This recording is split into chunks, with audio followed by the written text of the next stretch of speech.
Well, good morning, family. Good morning. It is 3 minutes past the hour on this seventh day of June. And family, I don't know about y'all, but it's hot outside. Not only is it hot where I'm at, it's hot all over. There's record-breaking heat going out throughout the nation. But on this Freedom and Fun Friday, as you see, the Orange Crew is in the building, and we are setting it off. Ring the bell for me, Fatim. Ring the god darn bell. Yours truly, Joe Dupree in the building from 100 BLK, the Black Station. My girl Jax, the art therapist, the life strategist, the speaker, the author. My brother from another mother. You know him from the open line, online, and keeping it real with Al Sharpton. Truly from 107.5 WBLS in New York City. My brother Fatim. Good morning, y'all. How y'all doing this morning? Good morning. Yes. Oh, you sound tired, Brother Petit. That morning sounded a little. Yeah, and I just got back in the house. I've been out. I've been out early. Yeah, I've been out. I've been out since 6:45. Nice. Okay. Okay. Good.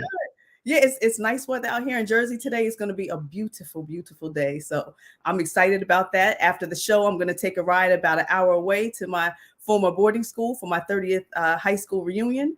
So I'm excited to see my people there. And it's just going to be a blessed day, Lord's will. Yeah. Good morning. Good morning. So, Everybody, go ahead, Brother Fatim. Go ahead. So it's amazing, like Joe said. I like Joe's shirt color, even though we in the orange family, we all have orange on. And if you notice, there's a reason why we have orange on today.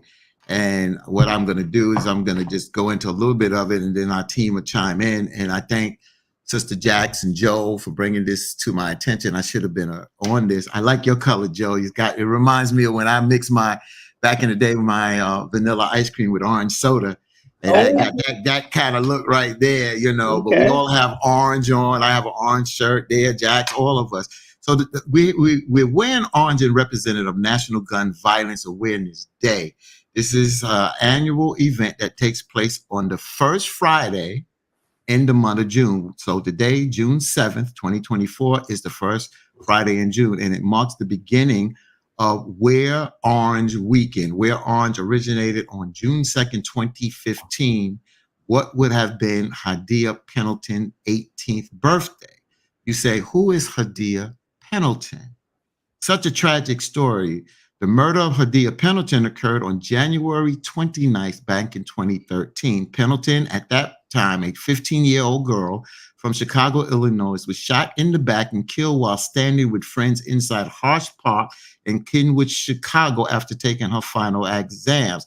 As a student at King College Prep High School, she was killed only 1 week after performing at events for President Barack Obama's second inauguration. First Lady Michelle Obama attended the funeral for Pendleton in Chicago. I do know Hadia Pendleton's mom, Sister Cleo Cowley, and they've been doing things all week in Chicago. I reached out to her last night. Her numbers have changed, but I was able to send her a message on Messenger, but I have not. But today's a busy day for her. So I doubt if we'll get her on to talk about today, but I will continue our outreach to her to get her on because we have to continue to lift her up, lift her daughter's name up, and also talk about national, even though we're talking about today being National Gun Violence Awareness Day and weekend, we have to continue to uplift those and continue to bring awareness against violence. Yes, thank you so much for sharing that, Brother Patine. And it's so unfortunate. Prayers go out to Hadia and her family and all of the other young men and women who have become victims of gun violence. I mean, Hadia, she was an honor roll student. She was at the park with her friends, and a stray bullet, she got shot in the back and murdered. You know, when I was looking up some other teen violence, because even yesterday actually was a prom in Flatbush, Brooklyn, and a 17-year-old boy was shot and killed at an after prom party. So I started Googling shooting after prom to find out more details about it. And I was appalled to see how many teenagers were murdered after prom, at those after prom parties or at the prom, you know, and it's so disturbing because it's going on for years and years and years all around the country. And this gun violence, it truly, truly has to stop. These children need to learn, and adults need to learn more about emotional intelligence, coping mechanisms, how to handle confrontation, conflict resolution, because many times a lot of these conflicts obviously can be resolved. But without having those proper skills to know how to resolve a conflict when it arises, it's easier for them to just externalize somebody else because they make them feel uncomfortable or they make them angry. So we really have to check our emotions at the door and gain some of these additional skills. Let me just say about that shooting in Brooklyn real quick, Joe, before you come in there, is that shooting took place. They labeled it. I'm glad that you said Flatbush section of Brooklyn because they try to keep extending Prospect Lefferts Garden. They keep trying to extend it. That is Flatbush section. That is 6 to 7 blocks away from where I grew up, where I was born and I grew up. I know that's on Linden Boulevard, right there near Flatbush Avenue. And they talk about it happened in a high rise. And I remember when they were building these high rise, quote unquote, luxury buildings. And I keep saying, you can take people out of the ghetto, but you can't take the ghetto out of them. So when you continue to build these nice fancy buildings and you think that gentrification and people not paying this rent, if you don't change a mentality, it doesn't matter if it happens in the jungle or it happens on Wall Street. The bottom line, if you don't change a mentality, this is what happens in our community. That's a very good point, Brother Fatim and Sister Jackson. Senseless gun violence has been running rampant throughout this country, and it's definitely on an increase in the last few years. And, you know, we live in a country where there is a gun culture, and that gun culture leads to a lot of gun violence. You know, other countries that I have lived in, like when I lived in Europe, you know, the only people who carry guns in Europe are military police and the bad guys. That's it. You know, your average citizen doesn't have a weapon. You know, that's just, but we here strongly believe in our Second Amendment rights. It's been given through the Constitution, but through that, we have seen an upspur of senseless gun violence, and it happens everywhere from young to old. Everyone is affected, no matter what your social economic status is, no matter what your color is, no matter what your religious background is. We've all experienced in some shape, form, or fashion, or know someone in our sphere, in that circle that we know, who has experienced senseless gun violence. And we really have to do better as a people, because once again, that is where you have to understand behaviors. We have to understand behaviors, and as Jack said, because she's in the business of it, You know, when you're a life strategist, a counselor, you got to talk to people about conflict resolution. And we've got to understand that for some odd reason, the culture has changed really within the last decade, last 2 decades, let's say, 2 to 3 decades, because there used to be a time our ways of resolving our conflicts was we talk it out, we fight it out. We definitely didn't shoot it out, you know, but that seems to be the new norm now. You know, let's not talk about it. Let's not fight about it. Let's not throw up the hands and see who can throw the best hands. Let's see who can throw the best bullets. And bullets don't have eyes. And many a time, innocent bystanders, because half of you don't even know how to load a gun, how to point a gun, or even how to aim down sight. Y'all don't even know what a dominant eye is. Y'all don't even, but half of y'all, some of y'all shoot with your eyes closed, sideways. Yeah. You know, sideways with your Matrix. Exactly. Y'all think this is Neo in the Matrix. Come on. Exactly. And these bullets have no eyes. I think we know the culture of America. And, you know, I'm just going to read this here real quick, and then I'm going to make my... Eddie Bonner said, father 4 killed after being shot by a deranged gunman walking down the street, shooting at cars. That was on the West Coast. And then Michael Keith, who I know very well from my platforms, he says, good morning, Sister Jax. There are too many guns on the streets. I blame the politicians for not doing enough to stop it. So, Michael, you know, we talk about this on Open Line, and we talk about it here. And yeah, the politicians could put out more guidelines to make it stronger, a stronger protocol for people to have guns. Unfortunately, it's not the politicians that open the door for guns to come in. There's a proliferation of guns in America, so that's not, you know. But what happens is, for people now, I just listened to the debate in Florence, South Carolina, with the mayor, and she was talking about the open carry now, when people are 18 years old without a record being able to get guns. And I'm telling you, we are headed somewhere. Now, Joe said we used to duke it out, and yeah, we go back to when we as kids duked it out. But I keep saying, America is a violent culture. America has done things. This is nothing new, y'all. The only thing that is new is the amount of guns here. You got to go back to the cowboy days. They wore guns. They shot each other. You go back to the gangster days. Go back to Chicago. We just talk about Hadea. You want to talk about Al Capone, Frank Nettie, and all them boys? Let's be real. They shot up during the sun, midday, afternoon, night. That's right. You understand? So our gun culture has always been here in America. This is not something new here. We've always utilized violence in this country to settle things. We are a violent nation. We're the only nation that has dropped 2 atomic bombs on any country. On any country. We are a violent nation. We need to know our history, even though that shouldn't stop us from fighting to try to curb gun violence and make ourselves more aware. But we are a violent country, and let's don't run from that. This is nothing new.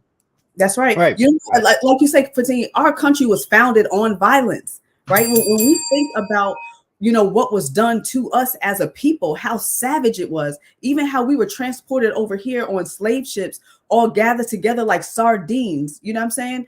I mean, you know, throwing us overboard, killing us, starving us, you know, lynching us, cutting the baby out of the womb, doing all these, adverse medical practices and experimentations upon our women, and our men. It's been an abusive, disgusting culture from day one, and that's not, our culture. So it's so unfortunate now that these gun manufacturers, okay, it's their business, but it's unfortunate that they're allowed to make so many guns because obviously there's an influx.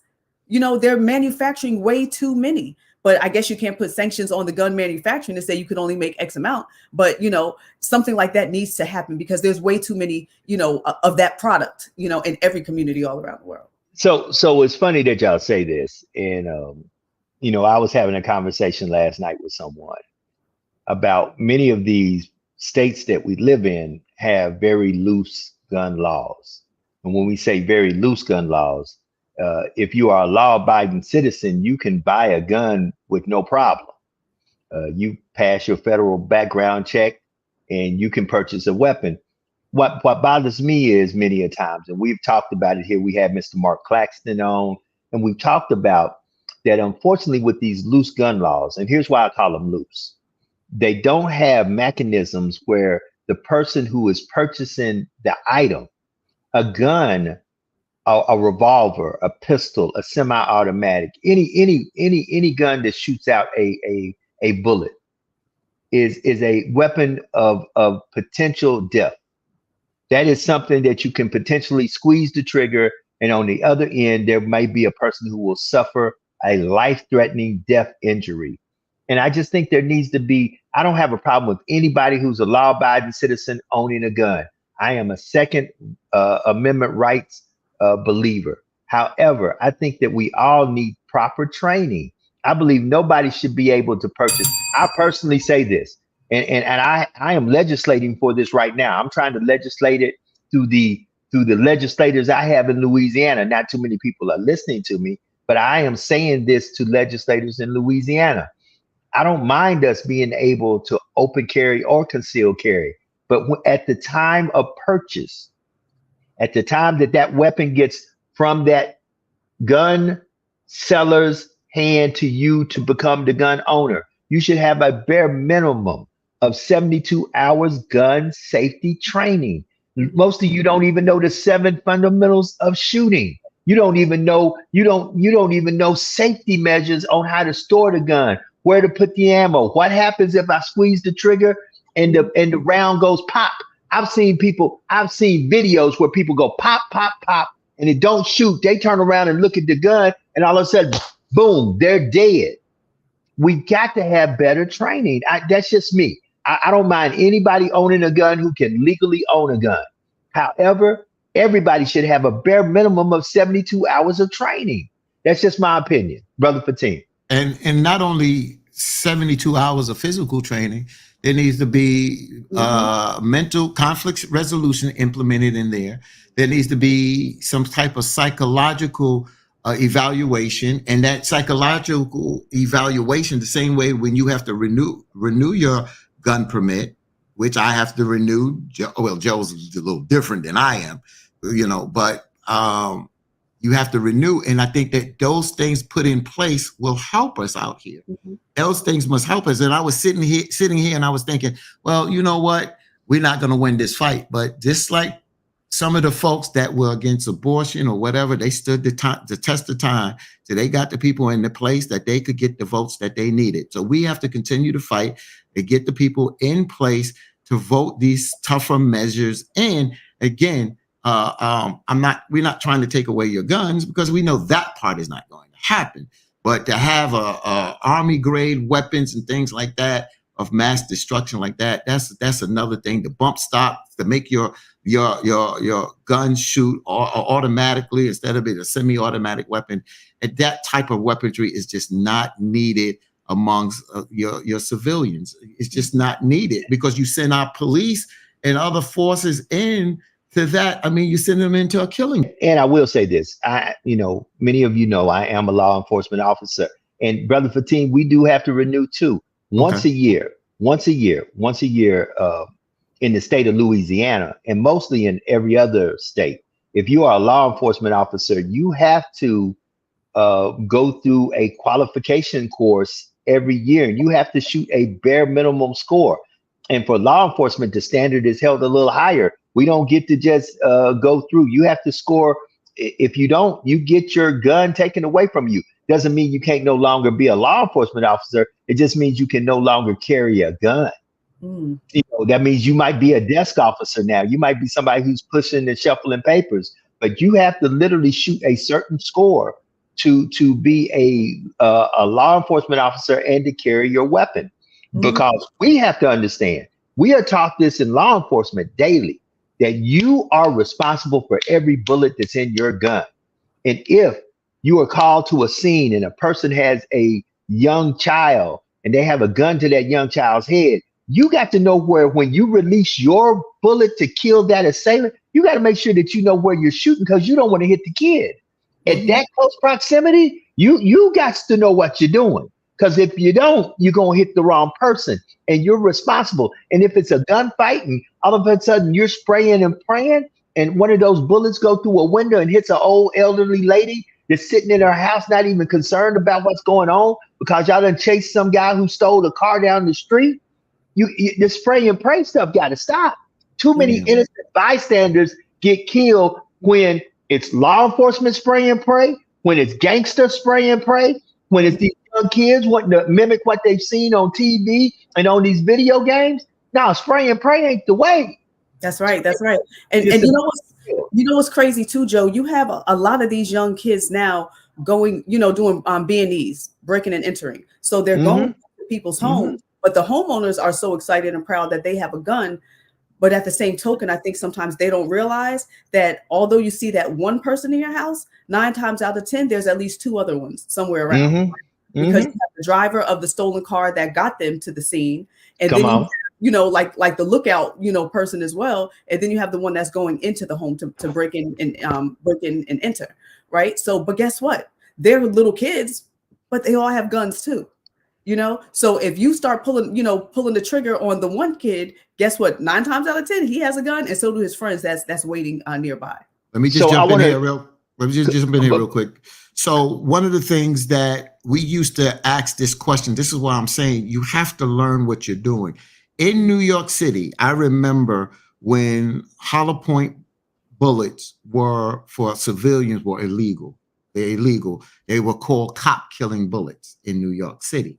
When I came down to the South to get my weapon, they explained that it was better for me as a civilian to shoot a hollow point bullet because of what happens with a hollow point bullet. When it tends to hit, it tends to expand, but possibly not pass through and go to hit somebody else. So I learned that. Then we used to when we fought police brutality, and we still fight police brutality, we say that's why stun guns were brought into the equation, because we would ask, why can't you just shoot the person in the leg? This, that, and the other. And the police would come in, and even our allies that were part of the police fraternal, Black police fraternal, said that we're taught to shoot center mass because center mass is the biggest target to stop the threat. By what Joe said, spray and pray. You try to shoot somebody in the leg, your target is not as big, and you got more chances of missing that target and hitting something else that is not your target. So these are the things that you have to learn. Joe is a law enforcement officer. He knows this. I'm talking to the choir. But a lot of those folks, including me, now I understand about shooting center mass. I know now what I'm trained for as a civilian that carries a weapon. I know what I'm to do to stop that perpetrator. I know not to overkill. My job is to stop that threat if there is a threat. I'm not supposed to overkill because I can lose my license that way. My job is to stop the threat at that particular time. That's right. Yeah, and you have to understand, I see Brother Michael Keith put in there that, if you have a criminal record, and I'm going to let me put this up. If you have a criminal record, you should not be allowed to carry a gun. But I can be very honest with you with saying this. Having a criminal record, criminals do criminal things, and criminals with illegal weapons will always be just what it is. Because at the end of the day, there is a saturation of illegal guns. And we got to separate these two things. We got to separate legal citizens who are able to carry a gun from illegal folks who are carrying guns and doing bad things. Many times in our conversation, we don't separate those two things. We try to jumble that all into one thing to make it sound a certain way, especially for political reasons. But let's just be real honest. If you're doing everything you're supposed to do and you want to go buy a weapon for home protection or to go hunt or do anything like that, I believe you have the right to. But understand this, those who should not be carrying a weapon, who are illegally getting weapons, they're going to continue to do that. Crooks do what crooks do and will continue to do what they do until they get caught and until they get imprisoned. And even when they get imprisoned and get caught and they get out, a lot of them go back to doing the same thing they were doing when they first got caught, because that is their culture. Their culture is, I am a criminal. Like if you have a person that is, criminals are criminals. That's what they are. Criminals will steal a weapon. Most of you don't even know how to store your weapon. In the South, I promise you, most folks right now, if I poll 10 people right now in the South and I say, can I go to your car? Do you have a gun or a rifle or a shotgun in your car? 9 out of 10 gonna say, yep. And then 9 out of 10 of them park their car somewhere, forget to lock it, and wonder why these little kids who are always pulling on car doors. Yeah. A lot of these illegal guns are purchased legally, but you folks don't get proper training on where to store your gun, how to lock your gun up, what to do with your gun, and you're riding around with your guns like it's the Wild Wild West. And then when you stop somewhere and say, "Oh, I forgot," you just don't know. A thief can hit you just like that. So let me go ahead. Yeah, brother. So let me just say this. Joe said something, and I want to change the narrative on this real quick, because I know what Joe means. That if somebody is a criminal and a lifetime criminal, that is who they are. But there are criminals that change their life. Yeah, they do. They do. Right, Now, this is just in the scenario. I'm not trying to broad brush and say everybody. Right. So I'm not here to, what I'm saying is, you just remind me, if we didn't have a packed show today, I would reach out to this brother now, but I'll bring him on. His name is, I mentioned him before, Corey Pegues. And he was on the front page of the New York Post, called a thug cop. Not because he was a cop and did thuggish things. No, he went up and went all the way up to become an inspector, had his hair braided, became an inspector. But before he became a cop, he was out there with Fat Cat and that crew in Queens, Brooklyn, and Jamaica, Queens, and the borough of Jamaica, Queens in New York City. And when he realized that he was ordered to shoot someone, he was like, this is not my lifestyle. He got out that car and he realized, look, I need to change my life. He became an NYPD officer. And they looked at this brother from the street to the street. And like I said, he go to work, his hair be braided, but he moved up the ranks to become an inspector. And that's what I'm saying. You can change it. He still has that swag, even though he's a little gray, but he's not an old man. And and he talks like that. But he became a professional, a better person, and he made a difference in the community. You can change, and that's why we have to put these kind of examples out there in front of people that do bad things, because a lot of times they're not bad people. It's just that they do bad things. Yep. You're absolutely right, Brother Pateen. And you know what? You mentioned hunting briefly, Joe. So hunting, this is the reason why for today's day, National Gun Violence Awareness Day, why people wear orange. For the simple fact, Hadia's family had come to family and friends came together and said, let's wear orange, because orange is what, hunters would wear to ensure that, they're not getting shot as well. So that's what the orange is about. So this is a video that I sent to Joe. I'm not sure if any of you guys have seen this before, but take a quick look. Hit it, Joe. Little Chinese. These kids making guns, putting guns together, breaking guns down. This is in China. I think they actually have a division. I forgot what it's called. I think it's called the youth. I forgot what it's actually called, but you're seeing it. Yeah, the young kids are putting in that work.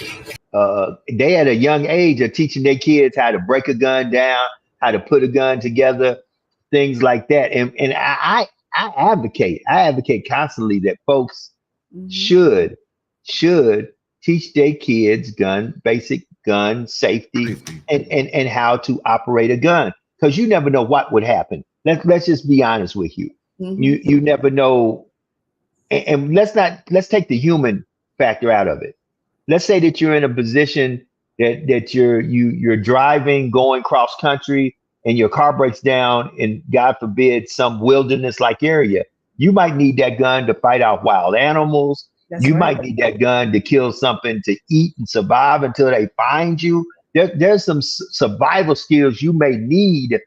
And it has to do with carrying a weapon or a pistol or a gun, that if you don't know nothing about it, you're just there, you're stuck. You got a tool that can help you, but you don't know how to use it because nobody's taught you. That's right. And you know what? In the chats, I love what Pete Landry said. He said, yes, that's what they're teaching their kids, while ours are learning how to twerk. And it's so sad. Mm. You know And it's what? a real, and it's a realization. That's why at times when we go hard, you know, that's why I said the beauty of this show and the shows that I'm part of is that we call this out. We call out our bad behavior as well, you know, and they think it's cute watching these babies twerk. They think this is cute. I watch kids being buried. I've seen some kids that have died because of gun violence, kids, and they bury with the Jordans on. Back in the day, they had the pages in there, putting beepers on them in the casket. I mean, this is where our walk mentality. This is our mindset. And I'm not here to I am here to criticize. I understand how we got here. But when we start to show you how you live as a damn savage, you live as a damn roach. You live as a roach and you don't want to get better. That's why a lot of us just want to stomp your asses out. A lot of us don't give a damn that you go to jail. You know, I hate to say this. But when my community in Flatbush was starting to change, Jax, in Flatbush, Brooklyn, when some of the guys was going to jail, I didn't give a damn. Yeah. When some of them were getting put under the ground, and that seemed the only way to put it there, I hate to say it, but I would never say I want to see somebody lose their life. But I was just tired of them being a menace to the community. I'm just lucky. And I hate to use the word blessed, but I had guys that were in my community and women that were thuggish, that protected our community. That means they still operated with some type of value, and they did not let people come in our community and do negative things, nor did they do negative things in our community. They might have went outside and did negative things. They didn't sell drugs in our community. They did a lot of things they did. I remember when these guys threatened to shoot me, my friend carried an illegal weapon. What did my boys do? Ran to him as an enforcer in our community. As an enforcer in our community. So again, I'm not advocating for violence, but what I'm saying is there's a mindset. Me and you was talking about this, Jax, but we got to turn that mindset and say, listen, if you have that kind of authority and power in your community, you could turn that into a positive community. But when you're trying to make a difference, the other criminal in the next community is coming to gun for you. So you're going to just get out there. So that's the realization. That's where we at. So we want to yell at these young kids, but we got to hear from the young kids what they're going through and try to find out if there's a medium here. Because if we don't find out what they're going through, they're not going to get caught with their pants down either. If they're trying to change the life or change or help people in their community, but they know that somebody's gunning for them, they're not going to walk around with a stick in their pocket. Yeah, you're right. And you know what? Like even what the young man is saying about twerking and stuff like that. I was at an event last week, and it was just a fun outdoor event with 5th grade students. These little girls were next to me. I'm watching, some of the kids play basketball, and these little girls out of everywhere, they could have gone anywhere, but they posted up right next to me, and they put their phone, leaned it up against the fence, and started doing some TikTok. So they're all lined up doing some little, dance and stuff like that, right? And everybody had their tongue out. So I said to them, if y'all don't put y'all doggone tongues back in your damn mouth, and I couldn't take it. And they're not my kids. I didn't know those kids' names or the school they went to, but it still takes somebody to stand up and speak up to let these little girls act like a lady. You don't have to have, all your tongue hanging out. And they had their little tight, shorts on and just, popping it and grinding. I'm like, you are in the 5th grade. So you're what, maybe 11 or something like that? So it's still so unfortunate. But guess what? Many times where they getting it from? They get it from their mama. So as women, we have to do better at the example that we're setting so that our young girls can grow up and learn how to be, positive, respectful young ladies. Because these moms are young. Many times they're thirst trapping. They're trying to get as many likes for being as promiscuous and provocative as possible, and just wanting someone to actually want them, not realizing that the attention they're seeking is still a negative attention, not a positive attention. And these little girls, they come out the house and they emulate it. Or even in the house, they're doing it. And the moms are clapping and the aunties saying, go TT, go TT, thinking it's cute, and it's not. It's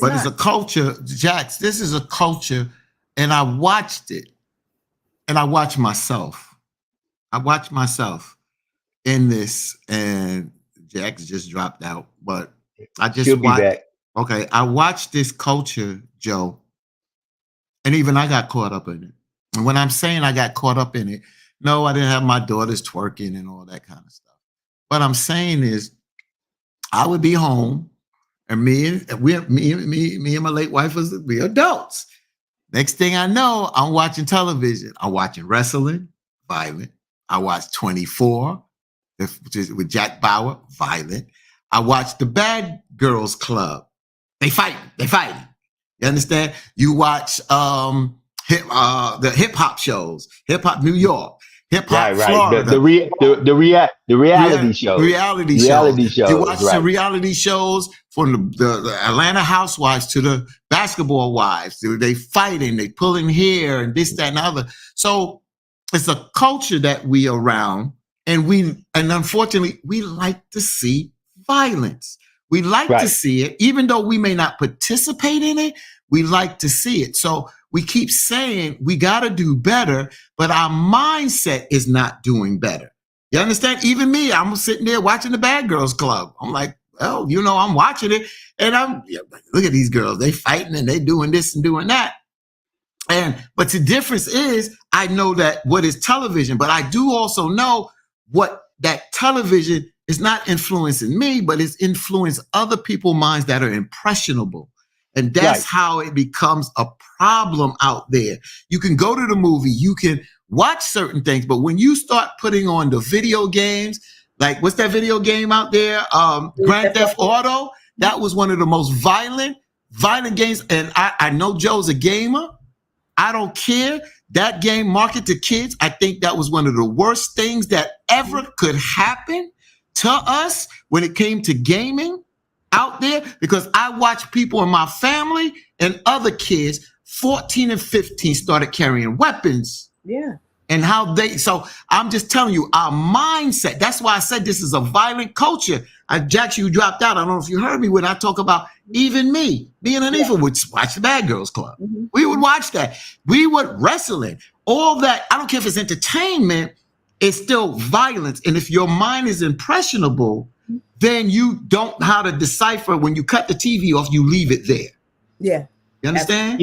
Absolutely. And you know what? Like every last student of mine, that is what they play is Grand Theft Auto, GTG. Mm-hmm. That is their go-to. And then, they think art imitates life. And before you know it, they're going out in the community thinking it's the same exact thing. They cannot really differentiate, and then there's little self-regulation. So, it just causes problems. It's like in those video games, if something is in your way, you must exterminate it immediately. Get it out. So let's kind of go down this rabbit hole for a minute. It's 39 minutes past the hour. And once again, I go back to, I completely concur with everything that has been said. However, I always say, who are the gatekeepers in your house? Who are the gatekeepers in your atmosphere? And when we're speaking from this, I'm speaking from this as being a parent, a soon to be, next month, I'll be a grandparent. Who are the elders? Who are the ones who say, hey, that's just not how we do it? See, once again, when you produce certain things, people have the right to make whatever they want to make. But you have the right to not let it come into your house. Mm-hmm. See, there's certain things that I didn't allow my children to watch when they were growing up in my house. There were certain things you couldn't touch or you couldn't do. I've been military and law enforcement all my life. But guess what? And even though my oldest son is military also, but when you come down to my next 4 children, they never touch my weapon, because that both of my daughters asked me not too very long ago, Daddy, would you take us to the gun range and teach us some things about guns? And I told them, because I'm their father, I said, I don't have a problem getting a brother that I trust to take y'all to the range and teach y'all. I personally don't want to be the one doing it, because when it comes down to my children and me doing the instructional part, I know how I am. And I don't want you to all of a sudden, oh, Daddy kind of rough with us, because I take being on the firing range serious. Mm-hmm. And, but I do have a brother who knows how to deal with younger individuals and folks who are not military and law enforcement, because I'll be in there almost like a drill sergeant. What are you doing? Put the weapon down. And I don't want to do that. Major Right, Major. Right. I'm straight up Major. You got a problem there, soldier? I'm about to have a word with you.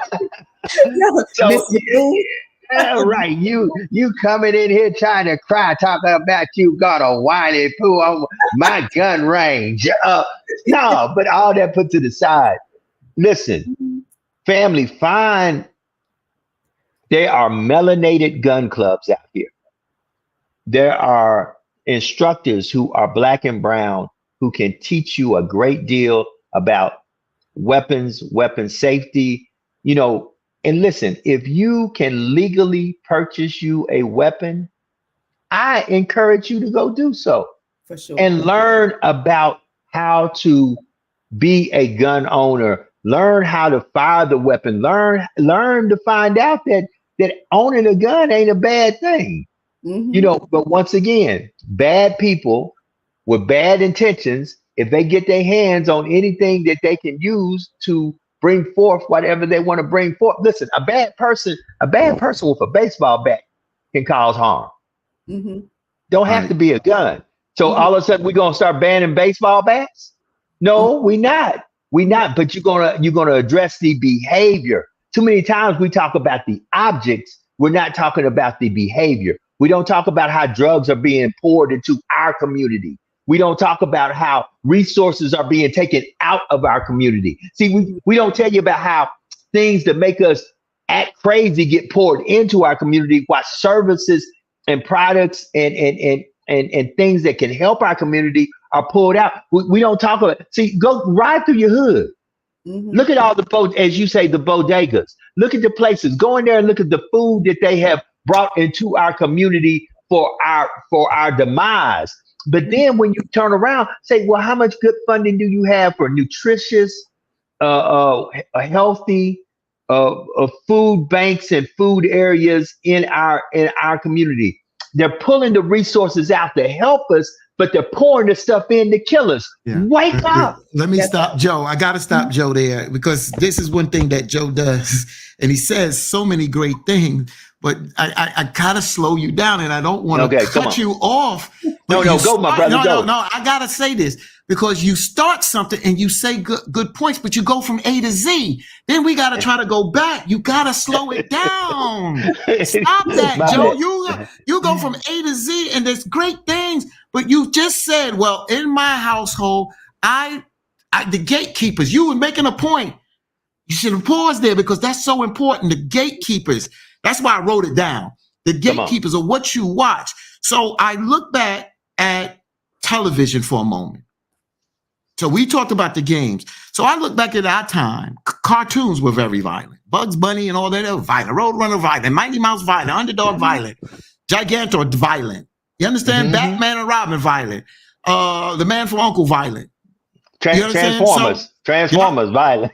Violent. But let's come forward. What I didn't do, and what me and my wife didn't do, is we didn't hide things from our children, but we dealt with things that were age appropriate with them. Because you got to realize, if we block it from them in the house, they go to school, their peers are talking about it. Their peers got this, and they can show them the video. They got computers. So we have to be careful that we sit down with our children, because if we're the parents, we are the best to try to explain. If we're responsible parents, then we are the best to have a conversation. Do you understand that me and my wife sat down with our daughters every Monday evening and watched Lincoln Heights together? Lincoln Heights had 2 girls and a son. The father was a police officer. The mother was a nurse, and they lived in the hood.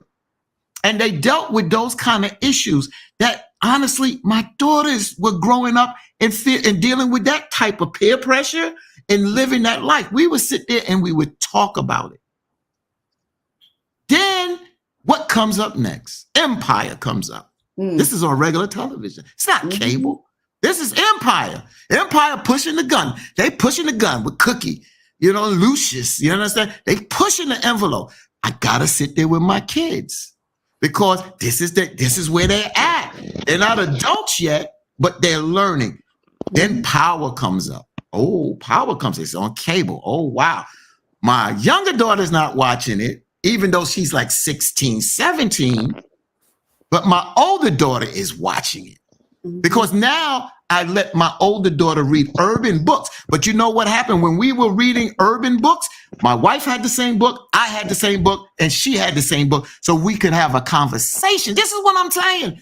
If you're going to be a responsible parent, then my kids also had the Disney Channel growing up. So they had something to counter because they had programming suited for them that they enjoyed and they can discuss with their peers. Then we also, in our time, we had the Cosby Show and Different World. So we had things to counter some of the other programming that may have not been always that positive.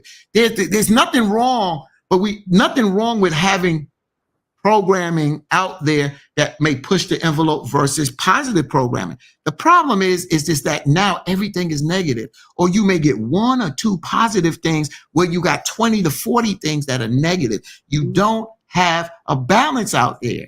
And if we leave it to the people that create this, their interest is the bottom line of the dollar. It's not about them presenting great examples to us. At one time, we were promoting that in this society. Right now, our politicians are rogue. Our former president is rogue. Everything that we seem to look at tend to be rogue. Where do we balance that? That's why we brought on the young lady where her daughter got straight A's. Because if we don't balance this and start showing the positivity out there, a lot of folks that are walking in the positive lane, they will say, well, what the hell? Nobody's invested in me, but they invested in all the people that are doing wrong. Maybe I need to do some wrong so I can get some attention and get some love. Bookmark what you just said right there. The attention and get some love. For the sake of getting attention and being perceived as love, folks are doing a lot of crazy things. You look at the TikTok generation, the Instagram generation, the social media generation. It's all for, I need attention and I need love. And it's even transferred over to some folks who are in their 30s, 40s, 50s, 60s, and 70s because they didn't feel like they were loved as children. Now here's a place where I can be popular. I can do something. And all of a sudden everybody, I went viral. Everybody wants to go viral, but doesn't nobody. Very few folks. Everybody wants to go viral, but nobody wants to do what needs to be done to bring about the positive change that we really need to bring. Because if I can't be seen, if I can't be clicked, liked, and shared, guess what? I ain't doing it. Yeah. Go ahead, Sister Jack. Brother Team, when you to moonwalk back, when you talked about those shows, right? We also cannot forget, even with Empire, that really started introducing the whole LGBTQ thing to our children on primetime television. That's correct. So that they like. So that, that is serious. I know when my children were small, and my daughter, and son still laugh about it today. They, we didn't watch much TV in the house whatsoever. Even to this point, many days and times go by throughout the day where my television doesn't even turn on, So my kids, they laugh because they say, Dag, I remember I couldn't even watch Nickelodeon, right? So they were watching like Nick Jr., Disney Jr., things of that nature. They were not able to watch Nickelodeon because every time we turn on Nickelodeon, it's some sort of, teenager, somebody's hooking up and some relationship problem and somebody's always kissing. And these kids are, 4th, 5th, and 6th graders who are always hooking up in every doggone episode. It's some sort of drama. So my kids were watching like Wow Wow Wubsy and, with Wubsy Wow Wow, the Growly Guts. The Growly Guts. Yep. They were watching Cardigans and, things like that. Stuff that was positive, that was, still funny and that they could have a good time. And they learned how to self-regulate. And even if mommy wasn't home or in the room, or even if they went to someone else's house, I have friends and family that would tell me, if they tried to turn on Nickelodeon or whatever, my kids would be like, no, we're not allowed to watch that. And they would, put on Nick Jr. So they were still very disciplined with what they watch. I don't let my kids, even to this day, like, they're older, but they still don't have a thirst for wicked movies and scary movies and all that kind of stuff. Because I always say you have to watch and be careful what you watch and what you ingest and you take in, because it will alter your spirit, you know, and spirits still can jump on you, some wicked spirits from you entertaining and watching like wicked stuff. And I know for me, I can't even watch. I used to be a scary movie queen, but my spirit can't take it anymore. As I've gotten closer to the Most High, my spirit cannot take all that, you know, like real evil, you know, stuff like it did when I was younger. And it's amazing you say that. I just say that again, I can't tell you what to open your system, because I keep saying that we are a vessel, and just like you want good to come in, bad can come in. The difference in some of the scary now, which is more gory, versus the scary back then, because I can show you that Rosemary Baby, there's a lot of things in there that talks about the Antichrist. You got to realize the Omen 666, Rosemary Baby 666, all that is connected. Even though they're not sequels, they're connected there. The Exorcist, that's a true story. That's just a true story. Amityville, true story. These are horror stories that has happened, and you can learn from these horror stories because they have a lot of history there. You talked about Empire, Jax, with the, you know, the LGBTQT, whatever the alphabet is. And I'm sorry, I'm not being disrespectful, but I don't always remember it the exact way. But it was where it became more of an open situation. And I hate to say this, I knew we was headed down this line. Yeah. The reason why? Because Hollywood is full of those folks there. Hollywood. When I worked Macy's 34th Herald Square, I was amazed how many gay folks were in there. I swear. And I had a bias. And I'm not going to sit here and say I didn't have a bias. But I remember one gay black guy, when I got into a scuffle, he came to help me. He came to help me. And I thanked him. And I told him, I have to apologize, man, because I don't really talk much to you, because I don't understand you. And I don't even know how to approach you, because I feel if I approach you and smile wrong, you're going to come on to me. But we had a conversation and he helped me. There's another guy that I know, I'm not going to call his name, that helped me through this. That's it. But we always had gay people around us. It just wasn't openly. Lawrence Welk with them bubbles. As a kid, I knew something wasn't right with Lawrence Welk. My parents watching Lawrence Welk, and he's up there. And I was like, what's wrong with this dude with these bubbles here? Oh, hold it. Like, Liberace. Yeah. Elton John. Come on, family. That's who I meant to say, Liberace, not Lawrence Welk. I'm sorry, not Lawrence Welk. Liberace. That's who I meant to say. Liberace, Sunday night. I'm like, yo, man, with these bubbles and stuff here. But you know, but the parents, they shunned us from these things, and we didn't get to understand this, but it's always been around us. A lot of, when our uncles, we had gay uncles and gay aunts. Come on. And the older ones, we hid in the closet. The other ones, you know, when the girl came by, we called them what? A butch. Why is their hair turned backwards, and why are they looking more rougher than I am? Where's their breasts at? You know what I'm saying? You know? So again, that's their lifestyle. But now that was covered up. But now it's open. But it says in the Bible, it talks about all this stuff was going to cut. You ain't got to wrap your head, girl. You ain't got to go. No, you ain't got to do all that today.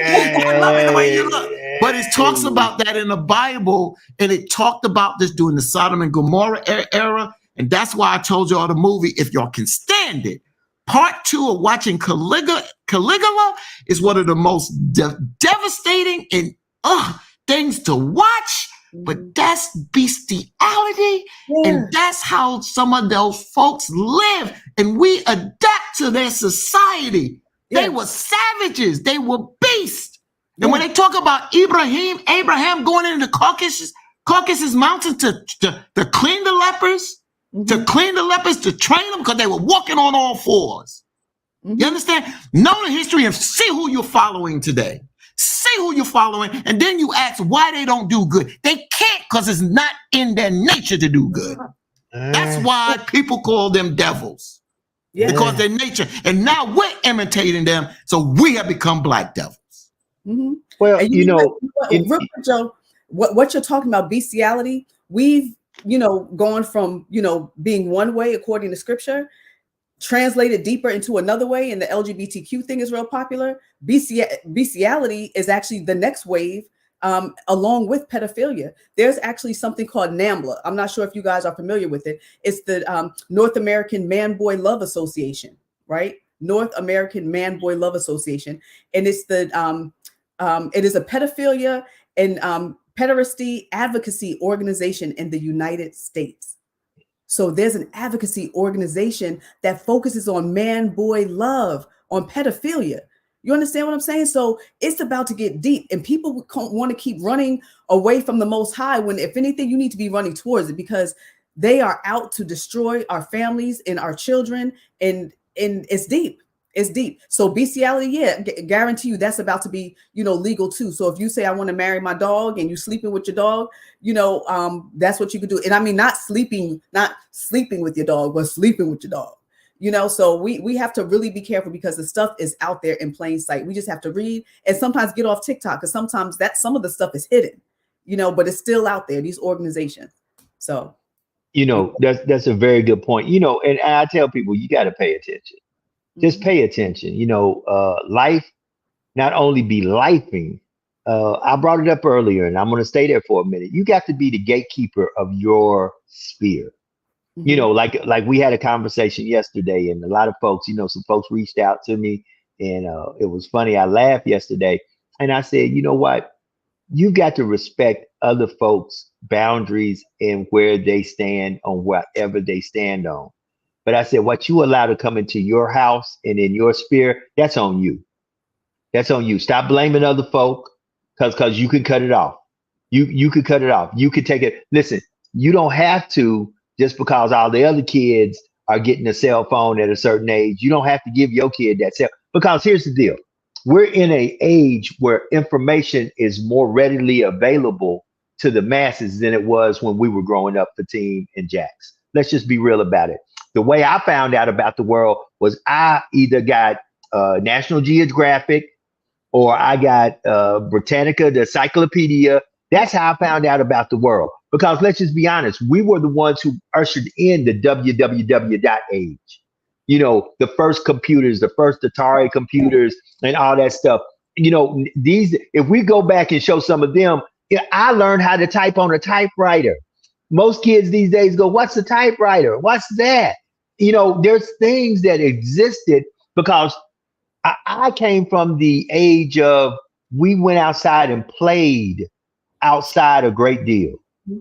When I wasn't at home doing chores and studying, trying to better educate myself, or cleaning up the house, or helping my parents out with whatever chores they had around the house to do, I was outside either throwing a ball up in the air, or I was riding my bike somewhere, or I was I used to roller skate on asphalt. We all did that. Yeah. Right. We all did that. But right. I think, Joe, you said that the cell phone, and I think that I said this before, those that can adapt with time are going to be more successful. So I'm going to build off of what you said. I am not going to have my child in this technology era. Yeah, I know. Let me just finish. Not have a cell phone. What I will do is I will control what they can see and make it age appropriate. You know why? 9/11 happened. I lived in New York City.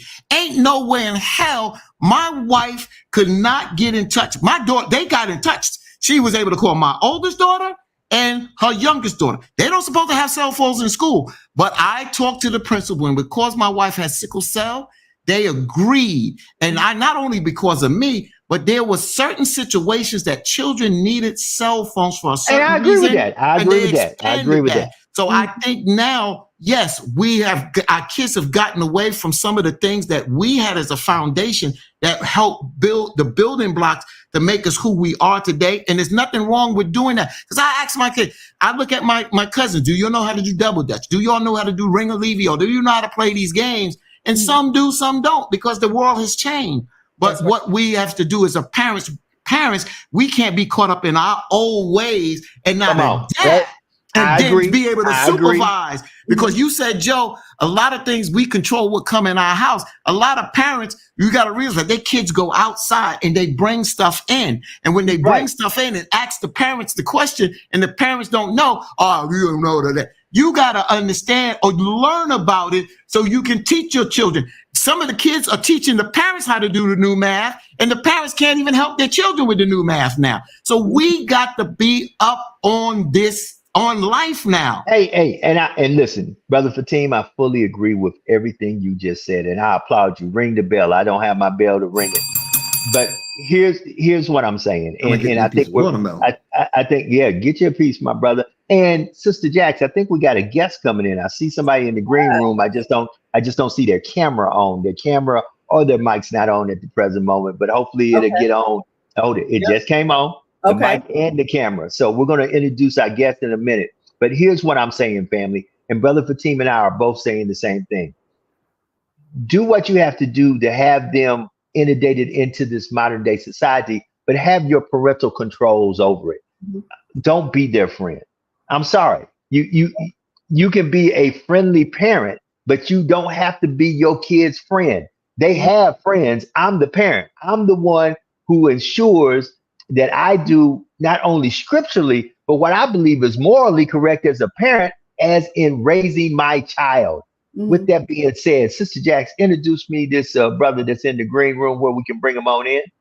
Yes. So I am so honored and thrilled, and I'm not going to get emotional. I'm going to do my best to pull my life back together. But this young man, we spoke about him yesterday on the show. We showed a video of something that was, allegedly going on. And, he had court yesterday, and you know how much I love my art therapy student. I always tell you guys, he is loving, handsome, brilliant, kind, intelligent, articulate. He's an amazing young boy. If we can please bring to the stage my baby. Good morning, Miss J. Yes, good morning, baby. Good morning. So Antoine was released yesterday, the one I was asking everybody to pray for when he was at court.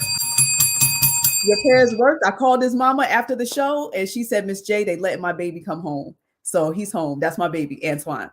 What's up? Hey, Antoine. Good morning, Miss J. Good morning. Good morning, everybody. Good morning. Good morning. What's up, Hey, brother good morning. Antoine? Good morning, brother Antoine. What's happening, my friend? How you doing? Much. Look, bruh, you've been hold it. And it's funny. I spoke to a friend of mine about this, and we don't, I don't know how much you are into God's word, and I'm not trying to push anything religious on you. I'm just being really spiritual here. You've just been given another chance, brother. And I keep telling folks, we try to put numbers on chances. No, in the word it says he is the God of another, and you have been given another chance, my brother. So I pray that you don't squander that chance. I pray that you get with people who can help you be a better young man. You seem to be just the way you came on with that voice and the way you looking, brother. Look, man, an older brother like me, the Silver Fox, needs some young brothers like you to stand up, man. Come on, where you at? Represent my young brother. So much love, man. We all make mistakes. Thank you. We all fall down. But the truth about a real man is those who fall down and get back up. So I'm appreciative that you got back up, man. I'm glad that you got back up. There you go. Jack, you want me to jump in or you want before? Go ahead, Antoine. Say it again. It was like when I was locked out with this thing about self-development growth, like what can I do? Like building myself up, like focusing on school, start working, and that's when just building myself back up. I'm about to be 18 and everything, so just got the baby steps, everything step by step. I ain't young no more. So Jack, I know you may get emotional, so let me jump in here because I want you to come from a different direction. So brother Antoine, and I appreciate what Joe said to you. And one of the things that I've said on this show and the things that I do is that we can't talk at our young folks. We can't preach to y'all. We have to deal with teaching. And from my perspective, I say, before we start talking about what we did, how we did it, because I come out to say, not the same streets of Newark, I'm out of Brooklyn. So I understand that culture. I understand when people look at you as a leader, when you hurt, when other people hurt, you tend to look out. Because I mentioned how somebody threatened to shoot me and I had to go get somebody in my neighborhood who basically had the illegal gun, but he was an enforcer in our community that got that respect. You understand? I bring all these things up because I want to find out from you, my brother, because us older folks, I don't care if I walked your path. We have to listen to you young brothers now to say, this is what we're facing. These are some of the decisions, even though they may not be the right decision, even if you may say, I made a mistake, but we first got to hear from you what you are facing out here. Why do you make some of the choices that you make so we can have a better understanding from you so we can help other brothers and sisters like you? Because right now, if I go talk to your peer and you go talk to your peer, you probably have more influence than I have because they tend to respect you because right now they say you are living the same lifestyle that they are living.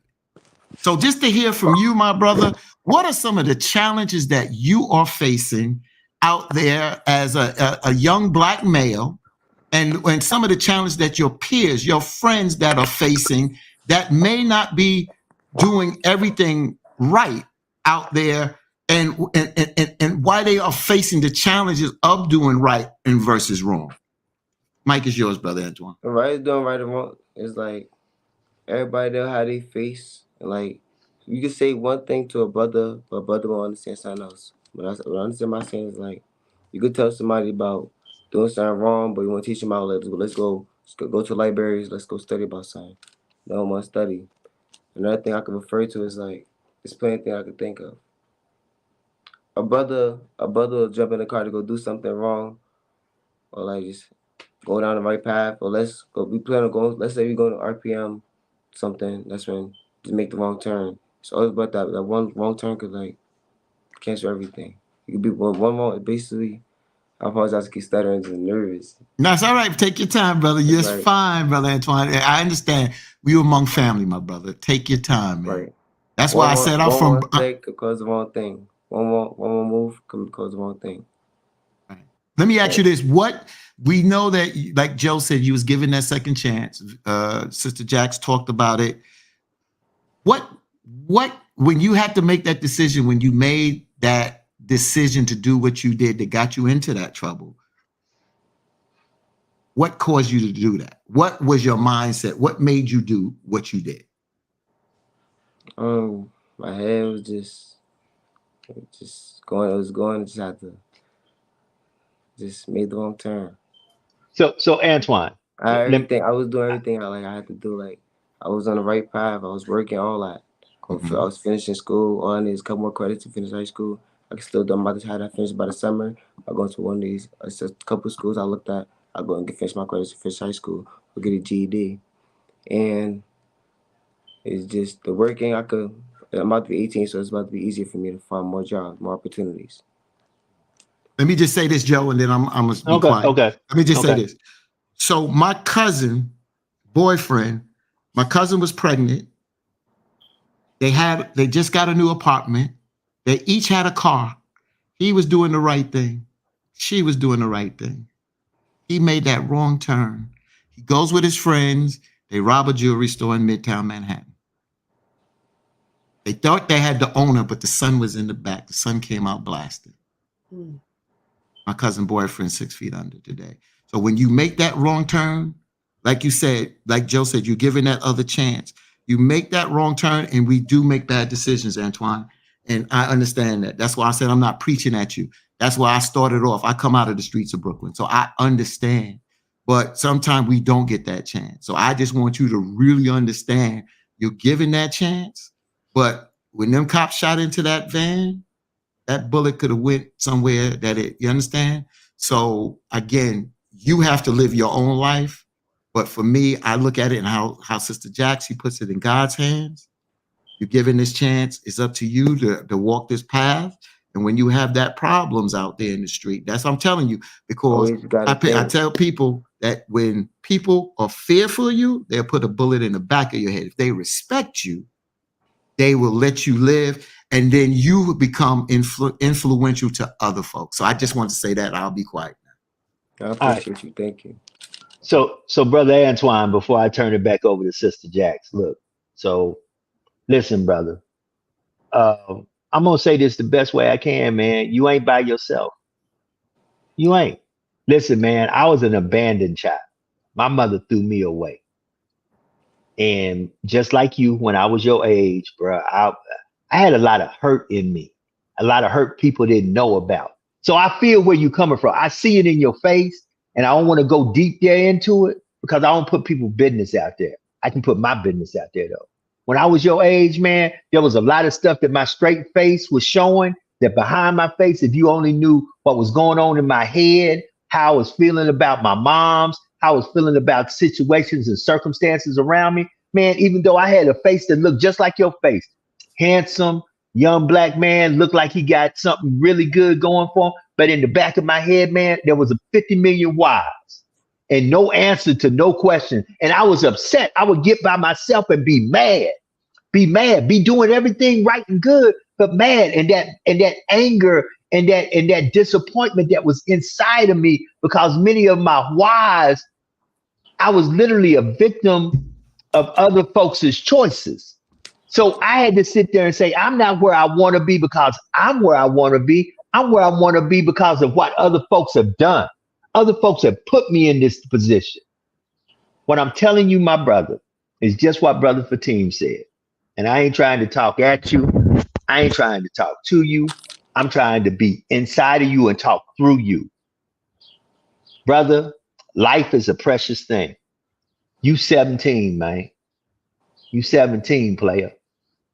And at the end of the day, if I could go back and talk to young 17-year-old me, guess what I tell him to do? Slow down. You got plenty of time. I know right now it don't seem that way, young buck. I know right now it seems like all you got is today and tomorrow might not come. But let me tell you something. By God's grace, tomorrow will come. And another tomorrow, in years, in decades. And one day you'll be an old gray silver fox talking to some youngsters saying, hey, let me tell you where I came from. Bruh, I came from the dirt. I came from nothing. My mom was strung out on dope. There was no man in the house. I was thrown away, wrapped in a newspaper in an old coat.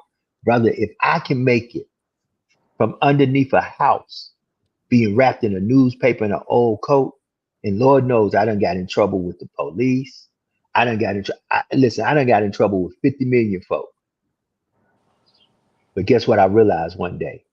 The problem was all these craziness that was in my head that I had to get somewhere and really realize that, Joe, you got to be the best you for you. I know you out there trying to save the hood. Save yourself, Antoine. Save yourself. Respect right there. Save yourself, Thank man. you for that. First, save yourself, brother. Really, save yourself, dog. Save yourself. Because y'all Young let us brother, future. save yourself. Save yourself, young brother. Save yourself. Save yourself, man. Save yourself. Yeah. All right, Sister Jax. We're going Save to get you and yourself. let Joe. Yeah. Save yourself, bro. Jax. I knew this was going to get emotional, but I said let's turn the floor over to you, Jax, because this is what we say. We love our young brothers, we love our young sisters, and we're not going to throw them away.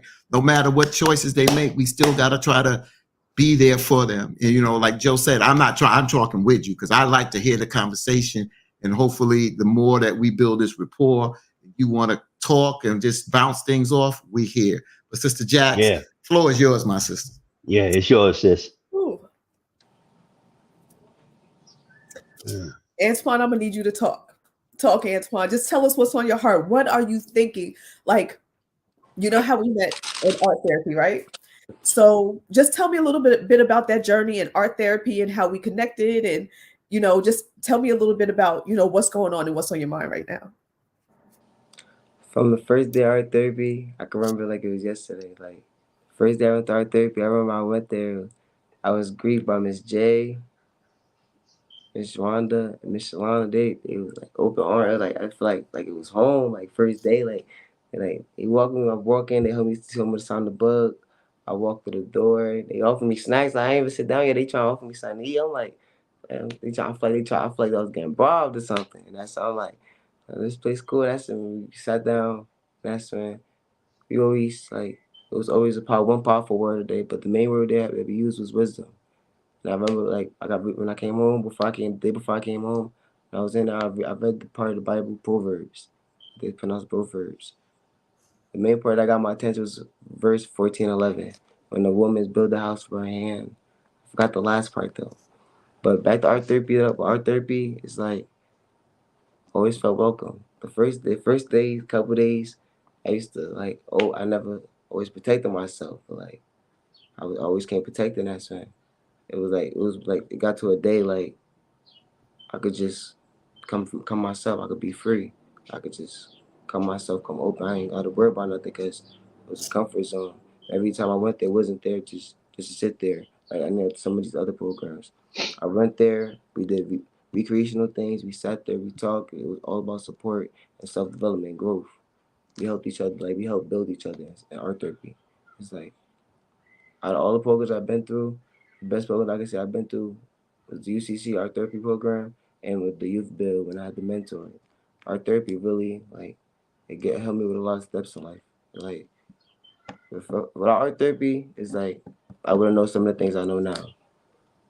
Amen. Amen. So hold on, let Jax go because we kind of went there. Let Jax continue. Yeah, go ahead, Jax. So when you think about, because you were in art therapy, right? But you still went the wrong way at one point, and God bless you to come back to art therapy, and you went the wrong way again, right? So now you're home again. So what was going on in your mind in between? You learned all these amazing skills, right? But then there was still some deviation. You kind of went the wrong way, came back. Mm-hmm. I apologize for cutting you off. It was like a couple mishaps, a couple setbacks, and like they always say that wrong. All it takes is that one phone call, one wrong set of friends that could put you down the wrong path. If you focus on going straight, don't worry about this going this way. Just gotta focus on yourself, because it's all about that one little mistake. That one little mistake could cause you the rest of your life. Absolutely. And you could have been facing a long time just recently, right? We had a great conversation about that. I was facing up for everything I could have did approximately. If it was sent to adult court, approximately I could have did like a max term, it would have been, I think, 50 or 40 years. It would have got sent to adult court. Exactly. 40 to 50 years. And you can see, like, when I talk to you guys about him all the time, you see he's a very articulate, kind, handsome, amazing, young man. So I'm just still so proud of you. But go ahead, Joe, before we go on. So Brother Antoine, I'm trying to get myself together. So look, brother, I saw the video. Thank God that you're still here. And you probably was doing this, man, because you were trying to get some bread, right? Right? You were needing some money, right?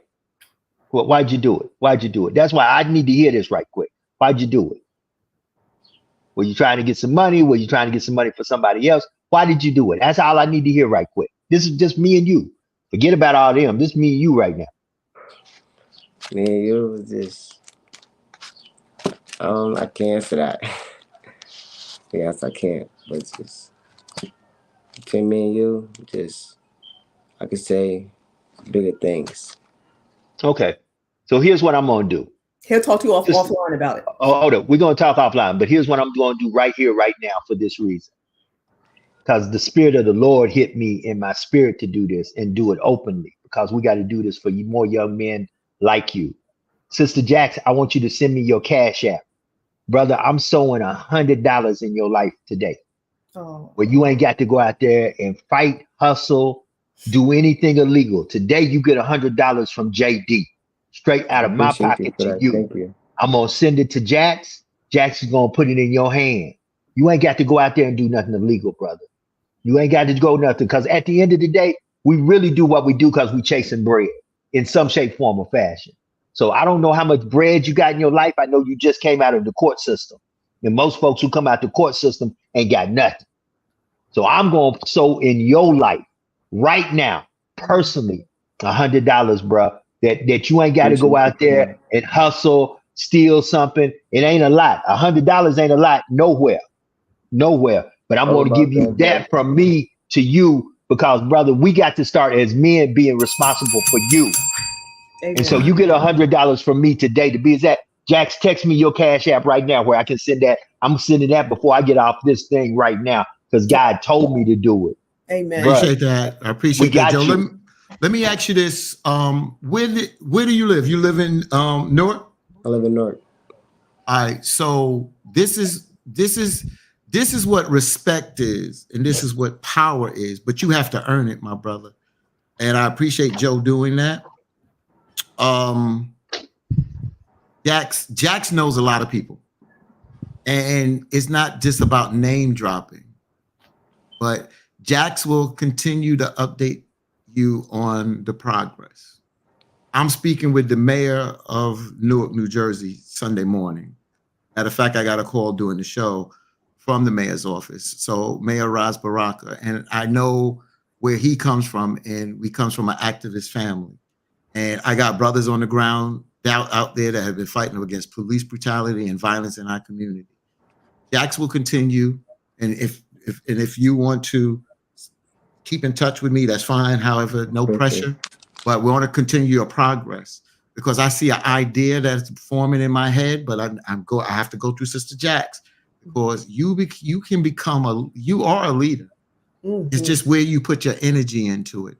And if we can make you that leader, that useful leader, I don't know all the organizations in Newark, but if I can sanction this through, Councilman Dupree Kelly, through the mayor, Ras Baraka, and I have their ear, she has the councilman's ear, we can make this happen and we can create something, but you're going to have to earn these stripes. But I believe you can earn these stripes because you will become that leader. You can possibly become your own businessman, your own entrepreneur. Everything is in front of you. And and we've been touched. There's a reason you've been touched. Malcolm X went to jail.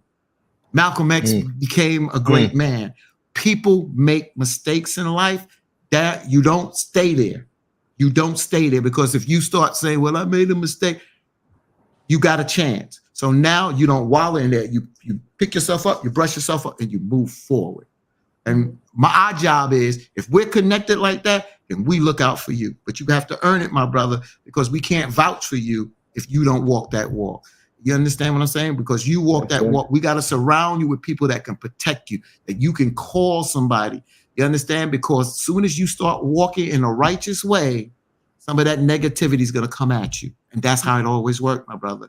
It is what it is. And we got to put that love, we got to put that protection around you, and we have to continue to motivate and inspire you, my brother. That's right. Thank you so much, Brother Fatine. Thank you so much, Joe. Antoine, Brother Fatine is talking your talk about entrepreneurship, right? And about having a business. If you could just share with our viewers, tell us about what drives you, what motivates you, what do you want to create? Because I know you want to be an entrepreneur. I know you want to own property. I know you want to have investments, but tell us a little more about where you see your future and what you want to do. The future that I want to do is like moving forward. I just want to build a house and just move far away. I want to build a house. I want to start my own business. I still got people I can still do ATM, like, how do people open new stores? Don't we have ATMs, like gyms, vending machines. That's something I could do on the side. And just, I always thought about writing a book one day. Absolutely. That's right. Book one day. That's right. And you want to say, bring coffee. Remember we said in class, it's like your coffee.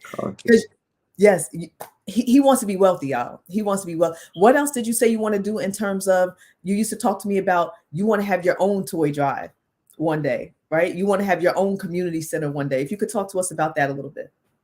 It's like, one day I was going, I know you got connections, like not putting you out there, but I know you got the connections.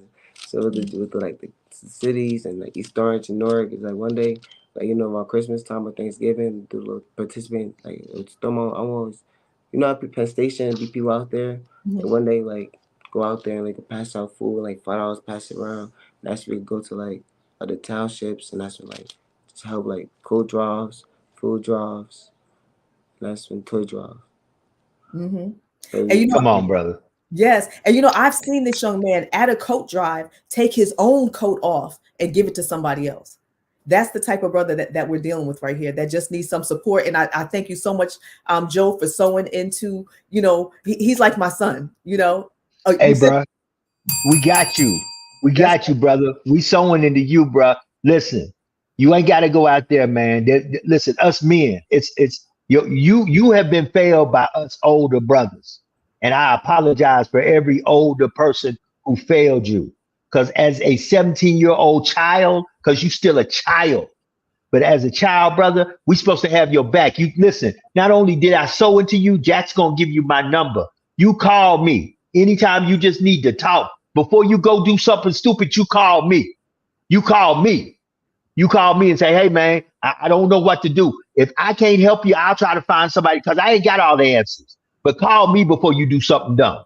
Call me and we'll try to stop, just make you breathe for a second, bruh, before you do it. Because man, life can be gone just like that. Come Yeah, on, young brother, wake yeah, up. yeah. Wake And up, young brother, wake yeah, up. and we're gonna surround you with brothers that walked your walk, brother. I'm telling you, and I'm not. So I don't. Even though I'm in New York and in South Carolina, and and I do radio at WBLS, and my sister station is Hot 97. So that's your music. Hot 97 is your music. But we got brothers and sisters in the street of Newark that have walked that walk, but they have changed their life around. But they still warriors and warriorettes in that street. But they're trying to make a difference and trying to make a change and trying to reach the younger people out there to keep them or try to put them back on that path. And we can't do it alone. We have to have you young folks start talking to the young people, because you have sometime a better connection because you talk their talk. You talk their lingo. You talk their slang. You walk their walk. You understand what I'm saying? I'm not a big person about sagging when your pants are hanging down. But if you can get to the young people and show them a different way, and sometimes you have to wear the dress of the people to pull them out. You understand? To pull them out. And when you have that, you'll start to see the power. When you start to see, because we came up during a time of people like Sister Soldier and other people that were young and articulate, and they took on the system. And when you are 17, 18, and 19 and on television and taking on the system, and you starting to see them talking to the power structure and the people that keep their foot on our necks, and they're talking about how we need to elevate ourselves. And when you start to see that, then you start to say, man, I want to be like that. I need to read this. I need to watch this, because I want to become that powerful person. And you want to become your own man as well. So I'm not going to keep preaching to you, brother. We doing this out of love because we love you. And Sister Jax is giving a lot to you. I don't believe in preaching at young folks. I don't believe in that. I believe in talking with it, because one of the things that frustrated me the most as a 16, 17-year-old person is when they started talking at me and started talking with me, because I need to share ideas so I can give you a little bit understanding of what I'm looking at it, how I'm looking at it through my eye, because sometimes you're looking at it through your eyes, and your eyes may be a generation gap of 30 years ago. And sometimes that generation gap, even though we know it's the right thing, sometimes we have to communicate it differently. That's right. Thank you so much, Brother Vateen. Antoine, if you could just talk to our viewers for a moment.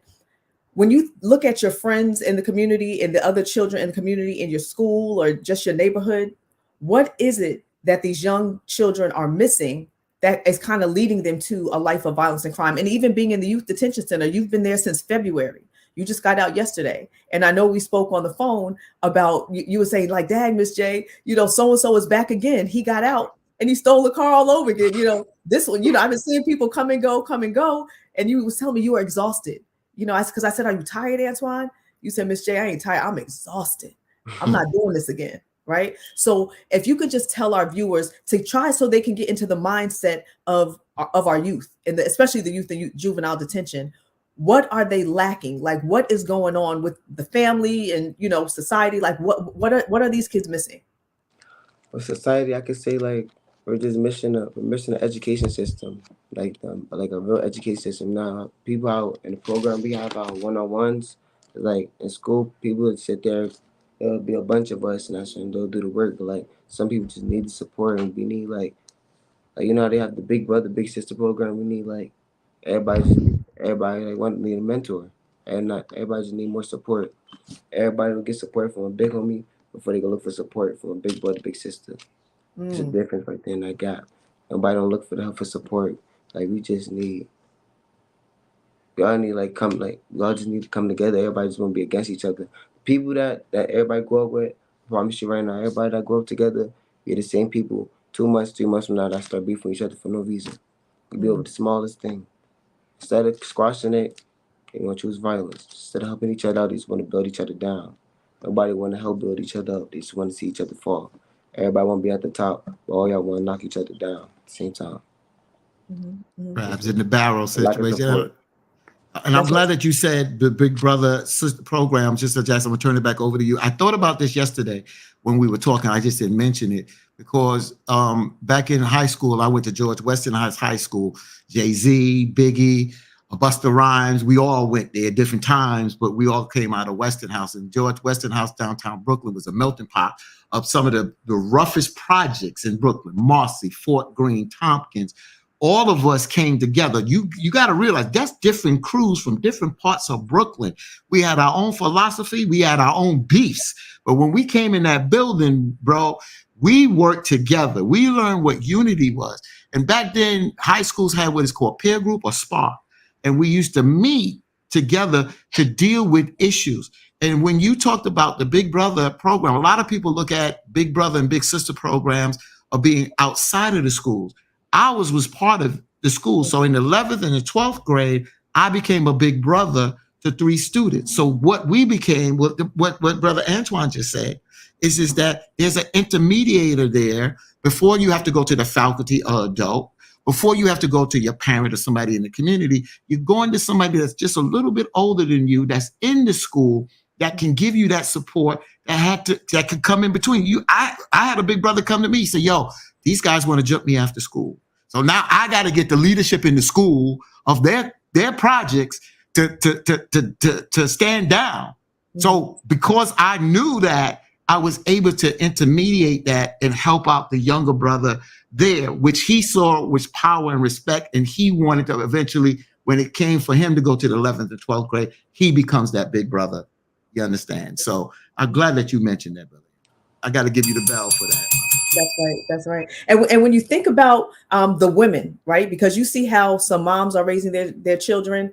What do you think about that? Honestly, when you look at some of your peers and look at how their moms are moving and even how their dads are moving, what is going through your mind? Well, some moms and dads that be around they stuff, they be organized. With some parents, they just be either it's just the mom, either it's just the dad, or dad just okay. I can't really answer that question because I can't. And their mom and dad be either together, not together, or their mom and dad probably don't be there, be in the picture. So what do you think? It's a few selection of parents that I know their parents is like they organize everything together. So even with those parents where you feel it's organized and their children are still involved in the juvenile justice system, right? Where do you think the downfall is? What caused that? They got 2 parents in the house, but their kid is still stealing cars and acting up. What is that from? Why? Everybody just want to live the fast life. That's the only thing I can think of.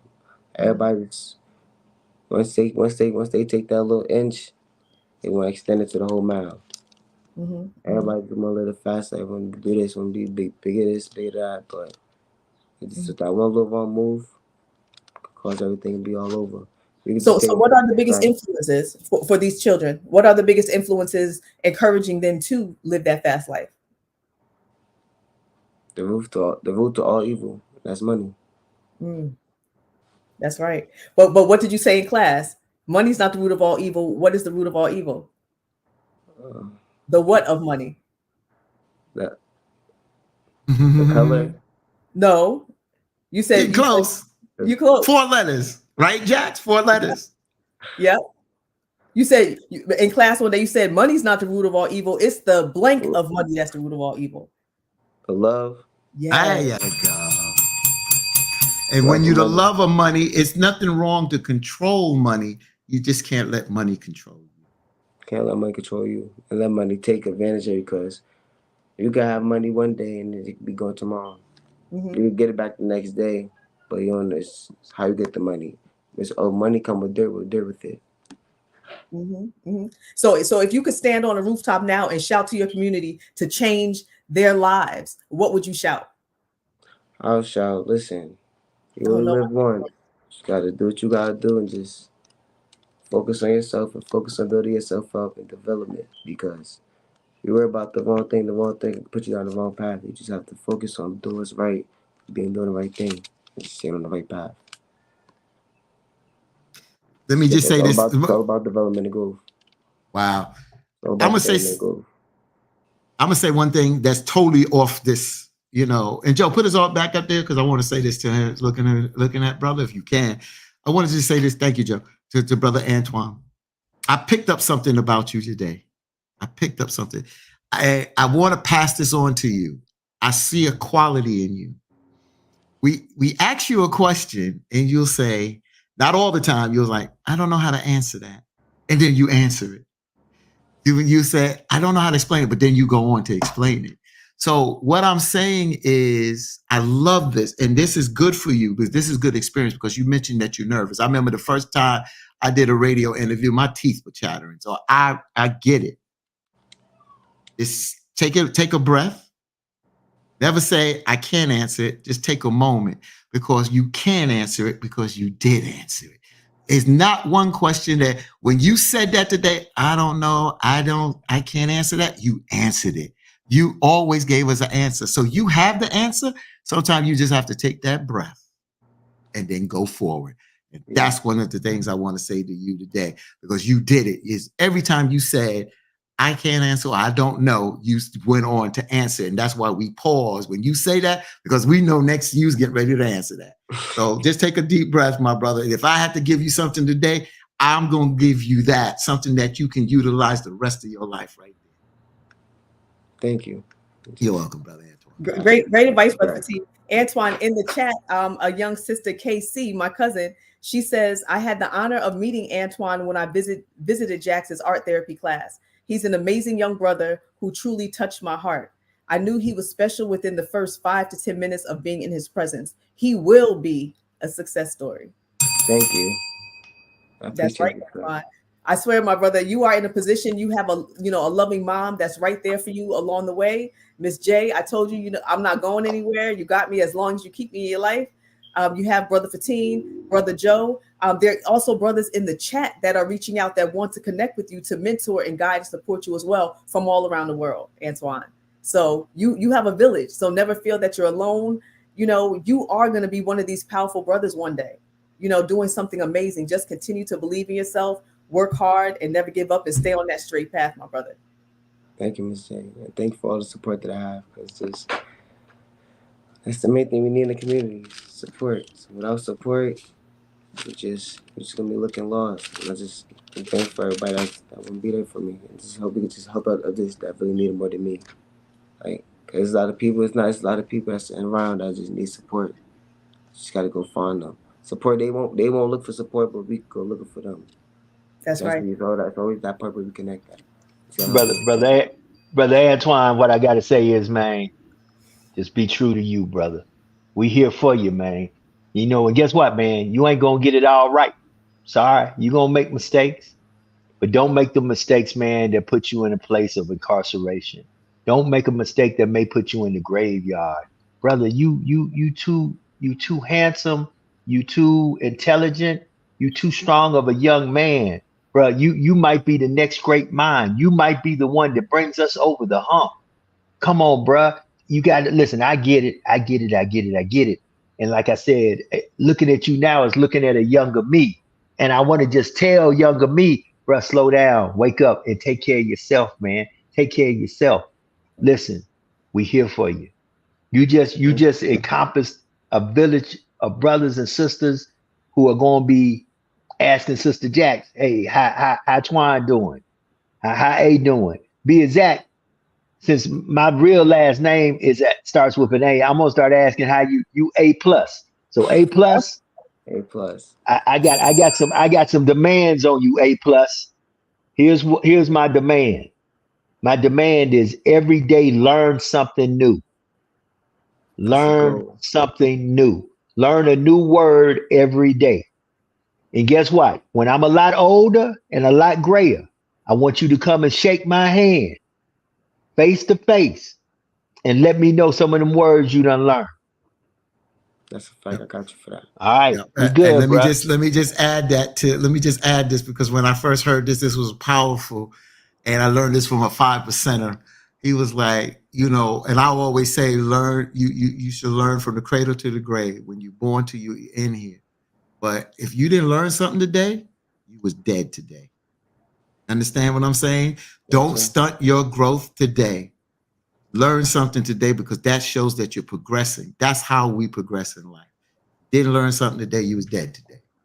Amen. I- And Antoine, in closing, what do you want to share with the people? What advice do you want to give? What closing words would you want to say to anybody? If you could tell us anything, if you could tell the courts, the kids still locked up in juvie, the homies on the block, the mothers out there, the fathers out there, the babies, what would you want to tell all of us? Wisdom. All you need is wisdom. Wisdom is a wise man. It's a powerful word.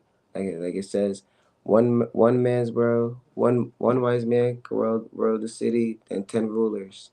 I forgot how it goes. One man can can guide the city, but 10 rulers can rule one ruler. I forgot how it goes, but it's something like this in Proverbs. That's right. Wisdom.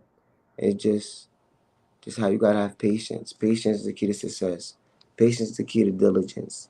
Patience is the key to sympathy. Patience is the key to everything. Just take everything step by step and take your time because it's all about the next day. Something to live the next day for. You just have to, just like how Brother Joe said, you gotta take that birth. Just gotta take that step. Take everything step by step. It's never a rush. And just be thankful living the day. Be thankful for the ones that's there for to support you. Keep the negative energy away from you. Because always the good energy, then the bad energy. The bad energy could lead to something wrong. The good energy could lead to the next day and something positive for the better. Wisdom. Amen. Beautiful words, Antoine. Beautiful words. You know me, I feel like I'm about to cry again. So I'm just proud of you. I love you so much. I'm so blessed Love and you, thankful Mama that J. you're home. Oh, I know, baby. I know. I can't wait to laugh with you some more and have fun because we're always laughing to be a silly, saying something crazy. And you inspire me, Antoine. You inspire me. And I love you. I love your mom. You know, I'm honored to have gotten to know you and build a relationship with you over this past year. And those were great words. And it's funny, Joe, because didn't you mention something like that the other day? What he just said about the men, it's in Proverbs, like he said, because Right, I suggested to him the other day, make sure you read, Proverbs when he was locked up, and he right. came back, and yesterday he was hit me with quotes, from Proverbs. So I love it because you know what, Antoine, knowledge is the application of wisdom. So not only are you reading and gaining knowledge, when you apply that knowledge, you gain wisdom, right? So you have to study, you have to pray, and then you have to apply it. So I see you studying, I see you praying, and I see you applying it. So keep up the good work. I will see you very, very soon. See you soon, Miss J. Okay, I Yeah, can't wait Thank to you. I wrap my appreciate you arms for around you everything. with a big hug. yeah. And I A want to plus, leave you. take care of yourself. A plus, take care of yourself. Go ahead, brother Fatim. Yeah, Close Yeah, us I'm same. gonna out, leave. man. I'm gonna leave. I'm gonna leave. Yeah, I'm gonna leave you with this, Antoine. We started our show on something, and the colors you got on, you fit our color today with the orange on. So just to go over this, if you know this, fine. Just to repeat this, National Gun Violence Awareness Day is an annual event that takes place on the first Friday in June, which today is the first Friday, June 7th. It marks the beginning of Wear Orange Weekend. Wear Orange originated on June 2nd in 2015, what would have been Hadia Pendleton's 18th birthday. Now, who is Hadia Pendleton, which I read earlier? This is why we say you could even be doing the right thing and be in the wrong place. The murder of Hadia Pendleton occurred January 29th back in 2013. Pendleton was a 15-year-old girl from Chicago, Illinois, who was shot in the back and killed while standing with friends inside Harsh Park in Kenwood, Chicago, after taking her final exams. As a student at King College Prep High School, she was killed only 1 week after performing at events for President Barack Obama's second inauguration. Then First Lady Michelle Obama attended the funeral for Pendleton in Chicago. This is a 15-year-old girl that performed at the inauguration of the first African-American Black president of the United States. A girl that was doing the right thing, standing after taking an exam with her friends, and was shot because of unnecessary violence in our hood, in our community. And she's gone now. But today, with all of us having orange on, to say we stand up and bring awareness against gun violence in our community. And also over this weekend, I wanted this to be also a lesson for you today, my brother. All right? Those are my words I leave with you. Yes. So what we're going to do, Antoine, I want you to create, when you get offline real quick, create another Gmail account for an email. Specifically, you could, whatever you call it, A+, whatever you want to call it, and then come back and put it in the chat, right? Put it in the chat so that our viewers, they can reach out to you, send you positive messages and positive affirmations, and just to stay in touch, right? Okay, thank you, Ms. Go and create this email account, and let everybody. He's going to post it, and we are going to flood his email with some positive thoughts and words of support, love, and encouragement. So, hey, we believe in you, Antoine. I believe in you. You can do this, man. We got your back. We got your back. You take good care of yourself, young brother. Okay. Thank you. I appreciate you. You have a blessed, beautiful day. Thank you for you too, bro. Peace. Okay. Love you, Antoine. Love you, baby. Okay. This is why we do this. This is why. This is our why. This is our why. This is our why. You saw that. You saw the brother yourself. A lot of people talk about it. We be about it. And we don't do this for anything else but for the love of our people. For the love of our people. That young man could have been me. That young man could have been my son. That young man could have been a young man that I love, that's in my bloodline, or somebody close to me that's not in my bloodline. We got to be our brother's keeper. We got to be our brothers and our sisters' keeper. And Sister Jax, I thank you for bringing that young man came straight out. That young man was incarcerated yesterday. Understand that? That young man was incarcerated yesterday. Brothers, we got to start being accountable for what happening to these young men on our watch, period. Sister Jax, I know, what you do, but I don't know the extent. I don't know the extent of how you're reaching these folks. You're still a modest sister. And we're just going to continue not only on here, but to elevate you and realize the precious jewel that you are at this particular time, not only in your family, but other families. This is what we're talking about, making sure your house is in order. Our house is in order. You understand? Before even before you met your husband now, your house was still in order. You understand? You just was preparing for your king to come into your kingdom. It's still a little jacked up from time to time, but but on the other end, now you are able to, you got your children together, and now you're helping other children. And see, that's the difference. Your children don't look back. Look at your other daughter that you adopted. Look at her and where she's moving. So you have your house in order. This is what I'm saying. You can't go out there and help other people and come home and neglect your house. Make sure your house is in order before you go out there and help others. Because then when you come back home and your house is like, you out there doing this and doing that, and you ain't doing and pouring into us. So Jax, continue doing the great work. And, I continue to work closer with you, because I need to spotlight. When I use the word spotlight you, which I did, but I think that we need to involve you in some more dialogue, especially in our tri-state area, especially we do here because you're part of this program, but also in the tri-state area, so more people can get to know what you're doing and create this olive branch to these young people and to the programs that you're doing, because at the end of the day, you need money, you need help, you need support. So again, thank you, and I commend you, sister. Yes, thank you so much, Brother Tina. I really appreciate it. And Antoine was texting me this morning before he came on and kept saying, and all yesterday he kept saying, Miss J, you're my guardian angel. You don't understand, you're my guardian angel. And I just say, you know what? I'm just trying to do God's work. I don't need, the praises, the accolades, or anything like that. I literally just want to do God's work and help those that truly, truly need it. And I always say, if somebody ever dropped $1 million, even if it was $100,000 in my lap tomorrow, whatever it is, they can rest assured that I will know how to manage, budget, handle that money, and make sure I am helping the people, the right people that need it the most. So I just pray one day it's funny, my email address years ago when I was 20 years old, it was ideas2millions@AOL.com. So even at 20 years old, back when we had to pay for our email address, I always knew that one day my ideas would turn into millions of dollars because I wanted to help. So if I'm not able to, at the moment, galvanize that million or 10 million, whatever it is, I pray that somebody speaks and brings it into my life so that I can help people. And trust me, I know, and I can assure anybody that Jax knows how to handle money. I know how to live off a lot of money. I know how to live off of no money.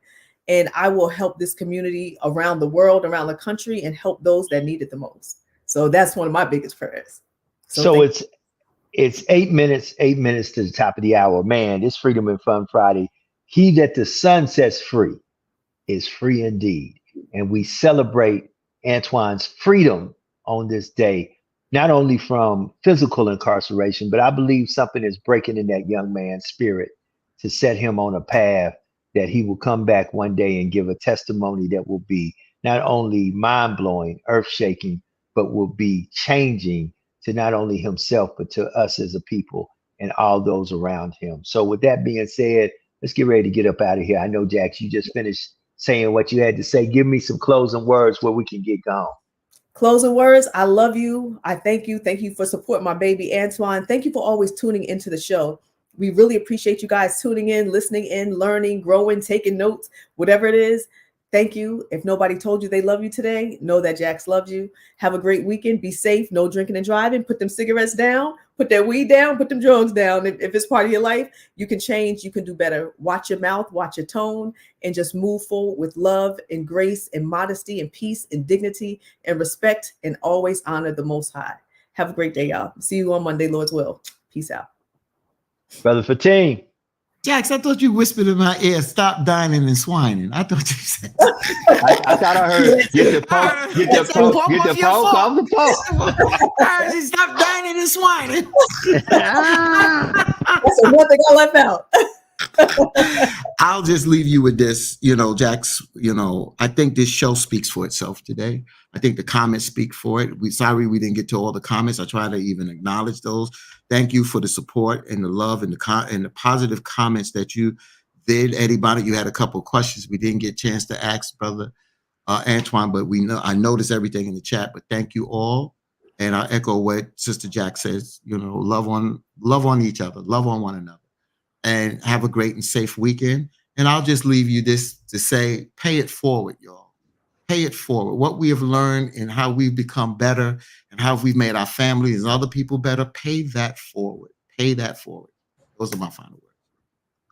Well, family, look, man, this was one of those hashtag truth be told that hopefully will resonate in your spirit and in your soul, that we can be the ones who connect, help, uplift, be the bridge for individuals who need our voice. They need our heart. They need our words. They need our financial support. Family, I mean, whatever God tells you to do, you do it. Man, I'm going to close like I always close. Be better today. Be better today than you were yesterday. Do something today to help somebody somewhere that they have no earthly way that they can pay you back. And always, always remember that there is no secret what God can do. What he has done for others, he will and he can do for you. For when God is with you, nothing or no one can stand against you. Y'all be blessed. Lord say the same. We'll see you on Make It Happen Monday. It is the 7th day of June. Have a great weekend. Be safe in everything that you're doing. And just love on one another. Be your brothers and your sisters' keeper. We up out of here. We gone. Peace. We out.